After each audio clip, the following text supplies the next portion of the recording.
Boomer shooters. Fast-paced, retro FPS games that are all about movement, bullets, and bloodshed. When most people think of boomer shooters, games like the original Doom or maybe Quake pop to mind. These were profound games for their time that revolutionized the FPS genre. But recently, boomer shooters have been coming back. I'm sure everyone has heard of Ultra Kill by now, for instance. The funny game with the robot that throws soap at a literal angel or something like that. Well, it just so happens that soap is a callback to another modern take on the boomer shooter genre, Dusk. Dusk clearly draws a lot more inspiration from classics like Quake or Doom, while sprucing them up with a more modern game engine. It was made by David Szymanski. He made another game called Iron Lung. It was a little popular a while back. And Iron Lung is a good game. It sets out to be this short little horror game and captures that promise to the T. But it just pales in comparison next to Dusk. Dusk isn't just yet another boomer shooter, it's a love letter to the genre as a whole. It's packed with reference after reference to so many of the games and influential media of way back when. It blends the arena shooter design of Quake, the keycard hunting of Doom, and even sprinkles in the physics and horror themes of Half-Life. You play as the Dusk Dude, a brute of a man who wakes up on meat hooks, about to be executed by a cult of people from the Chainsaw Killing Massacre. It's up to you to fight back and take down these wizard cosplayers. The Ku Klux Klan!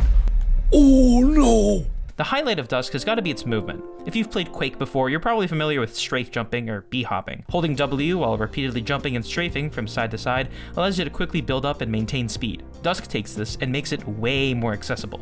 All you have to do is move in a direction and spam jump to your heart's content. From the moment that you're thrown into the game, you're shown how smooth it plays. The movement just feels really natural. The game also further encourages strafe jumping through its enemy design. In episode 1, most of the enemies have tricky attacks, but relatively slow movement speed. This incentivizes movement and dodging attacks and keeps the momentum going, while also giving the player a selection of weapons that help keep the momentum going and avoid that one-size-fits-all approach that some FPS games face. Like many other boomer shooters, Dusk allows you to carry every single weapon in your arsenal at once. No shitty Resident Evil inventory management here. And just like those older boomer shooters, there's no reloading weapons, so you can enjoy as much continuous firing as you like. So this is full auto, and this is fuller auto. You got classics like the super shotgun ripped straight from Doom, an assault rifle that acts similarly to the nail gun from Quake, and then much more general weapons like a pistol, shotgun, hunting rifle, you get it. There's also the Mortar, this game's grenade launcher that lets you detonate grenades when you choose to, the Riveter, which is essentially a rocket launcher dealing big, rapid damage, and yes, you can rocket jump with it. And my personal favorite, the Crossbow. With the crossbow, you can shoot piercing projectiles through the level geometry so you can avoid direct confrontation with enemies. As for the bosses themselves, this is where Dusk falls a bit short. Dusk has its fair share of unique boss fights in the game, but too frequently are they just regular enemies with walls of health and buff damage. I had a blast fighting against the Experiment, and the twist of there being a second fight right after was great. But encounters like the Duke brothers, Mama, the twins, and Watchers of the Gate were all disappointing, since they were just reused enemies with no real adjustments to their behavior and only their stats in the arena. And when the bosses were unique, they still didn't feel as high stakes or different as they should have, with the sole exception of the final level, but we'll get to that. Either way, the real place where Dusk shines is its fantastic levels. It takes non-linear level design and builds on it in ways that few other FPS games have. It challenges conventional game design and shatters your expectations level after level. Not only does it experiment, but it lets you experiment yourself. If you ever think outside the box while playing, you're seldom punished for it. With 43 tracks in the official soundtrack, there's enough for every level to have its own dedicated song and still have plenty to spare for bosses, tone shifts, or certain ambushes. Andrew Hulshult, the composer, has also made music for a bunch of other similar projects, like the Doom Eternal DLCs, the Doom 1 and 2 2024 re-release, and Rise of the Triad. He's also composing the score for the upcoming Iron Lung movie. As you shred your way through Chapter 1's cult-ridden foothills, you're introduced to the rural town of Dusk, Pennsylvania. The landscapes of countryside shacks, open fields, and desecrated churches slowly turn into more polished infrastructure, ending off with a ghost town hiding a secret laboratory underneath. You then venture into the facilities in Chapter 2, a military and industrial complex under control of the cult. It's here where we experience one of the most memorable moments in this entire game, E2M2, the Unseen. You descend beneath the previous level, encountering bodies of soldiers littering the ground, their blood smeared on the walls to write out flavor text. With nothing but your flashlight to guide the way, you find a long hall with the words, "Don't trust your eyes," written on the wall. This is the moment where Dusk starts to evolve from a generic FPS game to something that isn't afraid to experiment with what it means to be a boomer shooter. You hear the feral panting of some unknown animal down your neck.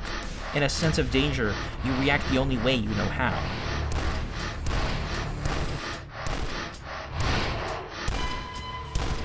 This is the Wendigo, an enemy that I had to hold off talking about because it's not just terrifying, but also practical in regards to level design. Wendigos are completely invisible until you damage them, and the only way to detect their presence, other than getting attacked by them, is their breathing or trail of bloodstained footprints. Their ability to sneak up on you locks you in this perpetual state of alertness, anticipating one around any corner. Where before you just ran through every level guns blazing, you now have to actually pay attention to your surroundings. It doesn't help that when Wendigoon does show up, he's usually talking about some iceberg, and it's the most inconvenient time imaginable. Seriously, fuck these guys. From here on out, the general attitude of Dusk begins to shift into something more brooding and menacing. You venture deeper into the facilities, entering the Thresher, a massive machine with the sole purpose of processing flesh and bone to fuel the cult's experiments. You explore Escher Labs, an underground laboratory that seems to bend reality. The level warps into something unfamiliar and unnerving, a clear reference to M.C. Escher, a Dutch artist famous for those mind-bending paintings of stairs. It's followed up by the Erebus Reactor, a massive arena flooded with enemies that just exudes quake. Watching the walls lower at the end to reveal a massive city around you was insane for me. And of course, we gotta love Big John.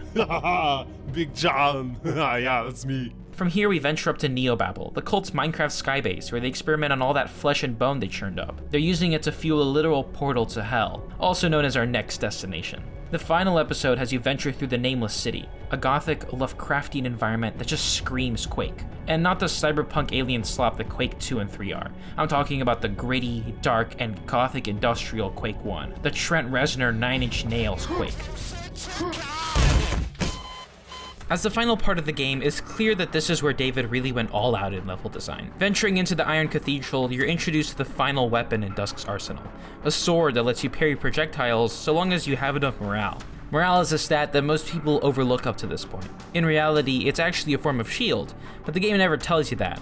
The higher your morale, the less damage you take, up to 50% reduced at the max of 100 morale. However, as you do take damage, your morale decreases. That in and of itself is relatively uninteresting, but the sword takes the system and ties it in with the core of Dusk. If you have 50 or more morale, you can parry projectiles, consuming morale as you use it. Additionally, if you have 100 or more health, you can charge up the sword to deal a strong stab that'll kill most enemies in 1 to 2 hits.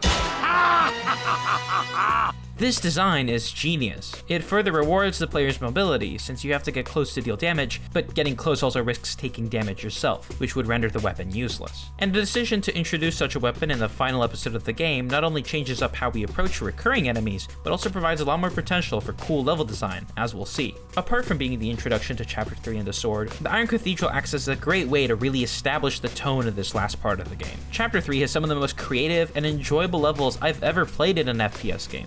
Fire and Ice has you swim through the core of the earth, only to pop up above in the frozen field of an old church, fending off a swarm of bone monks. The dark and maze-like City of Shadows took me longer to finish than I'd like to admit, but it pulling a fuck you and becoming a water level right near the end wasn't as bad as one might expect. And the Crypt of Flesh is just horror done right. Dusk isn't afraid to take as much as it gives. Something as important as the flashlight, your only source of vision in many parts of the game, is sometimes taken away from you to better play into the claustrophobic portions of levels, amplifying the horror. Hey, this kind of reminds me of that one other game. And let me tell you, it works. I genuinely felt so vulnerable without my flashlight. It's like H.P. Lovecraft said, "The oldest and strongest emotion of mankind is fear. And the oldest and strongest kind of fear is fear of the unknown." Real smooth, Szymanski. Is that a flush tornado? God, what's this game gonna do next? Become a puzzle platformer? They did a puzzle platformer. You see what I mean when I say that Chapter 3 is like a victory lap for level design? It takes stuff like Escher Labs' fuckery and cranks it to 11, but it sticks every time. But that being said, my absolute favorite level has got to be E3 M8. As above, so below.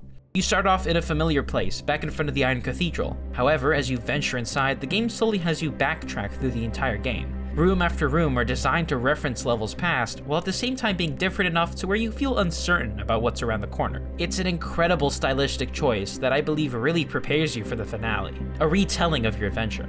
Every single level you had to clear to get to where you are now. Neobabel, the Thresher, even the Unseen, it's all here. The game continues to experiment with this level design further and further. You battle your way through a room where everything is so big. Or is it you that's small? The best part of it all is when you open that last door all the way back at the start, only to find yourself there, back at the start. Head cheese, the very first level. But it's not the same. Cultists are replaced by turrets. Soldiers and demons wait around every corner.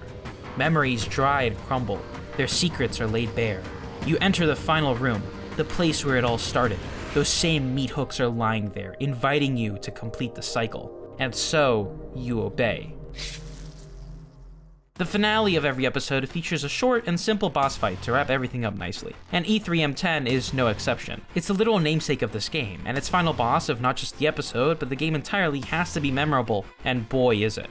We finally face off against Jacob, the cult leader, the man behind all of this. It was his cult that started this, and now it's up to you to end it. For the final boss, this battle is very evenly matched. Jacob is equipped with the same weapons you have and can b-hop same as you. On paper it sounds like a simple fight, but it plays in stark contrast with all the other encounters you had thus far, so it throws you off. So yeah, if you die to this guy, it's nothing short of a skill issue. No, you can't betray me! My disciples! Unworthy indeed. You did what you came here to do. Satisfied or not, your family is avenged. It's time to head home.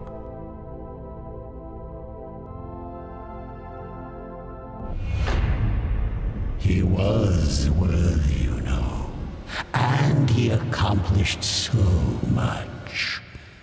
But then, you came along. You who were stronger. You who were faster. You, I like better.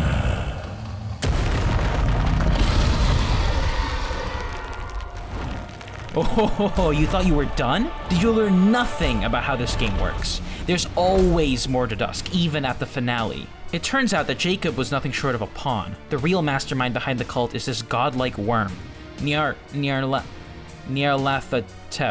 I'm just gonna call him Jimmy. Okay, so Jimmy here is actually an outer god in Lovecraftian fiction, walking among the human race and spreading madness and insanity in his wake. Now, his design in H.P. Lovecraft's works is just some tall black guy, so Szymanski had to take some welcomed creative liberties. Jimmy is responsible for a majority of the events of this game. The insane level manipulation in most of Chapter 3 is his doing, for instance.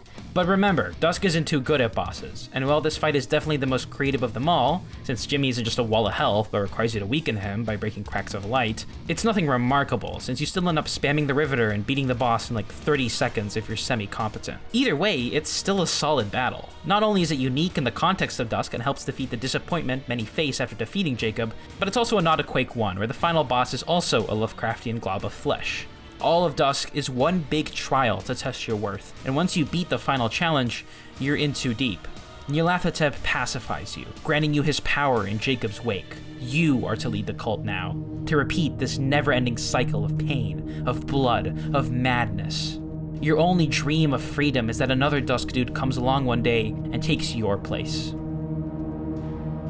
Who you were before is insignificant. Who you are now is inconceivable. But here you shall remain till I have need of you again. For one must always reign beneath Dusk.